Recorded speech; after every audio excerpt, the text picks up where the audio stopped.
না, এই তার বাড়ির সামনে সে এখানে প্রত্যেক দিন 5 বার গোসল করে সে, তাহলে 5 বার যদি সে গোসল করে তাহলে তার শরীরের মধ্যে কি কোনো ময়লা থাকতে পারে? নবীজি সাহাবায়ে কেরাম রাদিয়াল্লাহু তাআলা আনহুম কে জিজ্ঞাসা করলেন।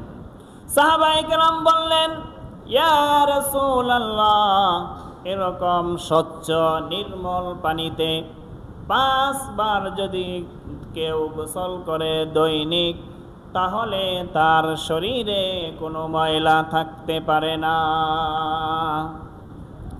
নবীজি বললেন, সাহাবায়েরা শোনো, এইরকম ভাবে 5 ওয়াক্ত নামাজের দৃষ্টান্ত কোন উম্মত যদি, আল্লাহর কোন বান্দা যদি দৈনিক 5 ওয়াক্ত নামাজ আদায় করে যথাযথ সময়ে জামায়াতের সাথে, আল্লাহ রাব্বুল আলামিন তার কোনো গুনাহ রাখবেন না।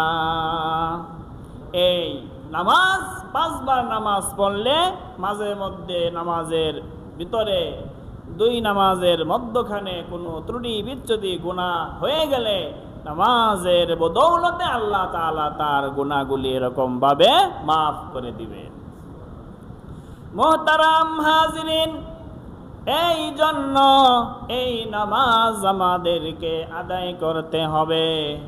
এই নামাজ আদায় যদি করি তাহলে এইরকম আমাদের লাভ। তাহলে এই নামাজ গুনাহগুলো এরকম ভাবে দূর করে দিবে আমাদের।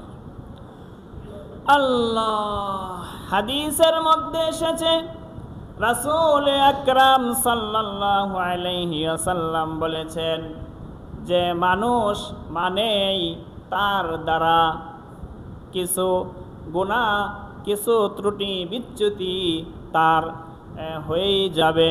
মানুষ মানেই তার দ্বারা ত্রুটি বিচ্যুতি হতে পারে, অস্বাভাবিক কিছুই না।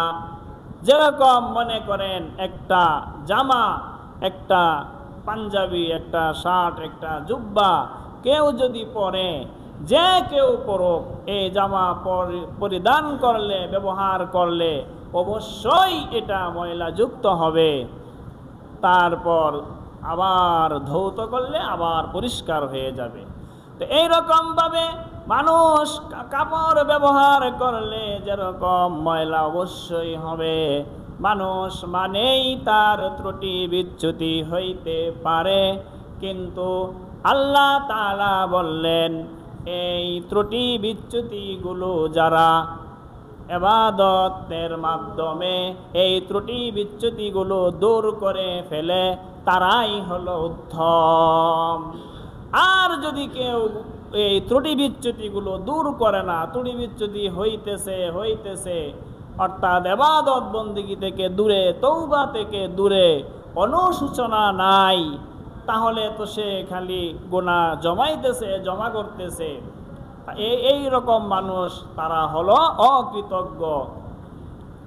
আর যারা ইবাদত বন্দেগী করে, তওবা করে,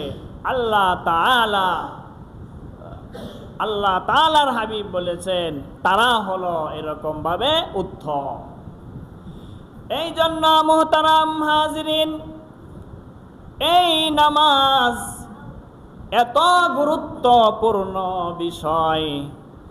আল্লাহ তাআলা বলেছেন, আল্লাহ রাসূল সাল্লাল্লাহু আলাইহি ওয়াসাল্লাম বলেছেন, কোন গোত্রের, কোন কওমের, কোন এলাকার মানুষ যদি নামাজ না পড়ে তাহলে তাদের সাথে যুদ্ধ করার জন্য আমি আদিষ্ট হয়েছি।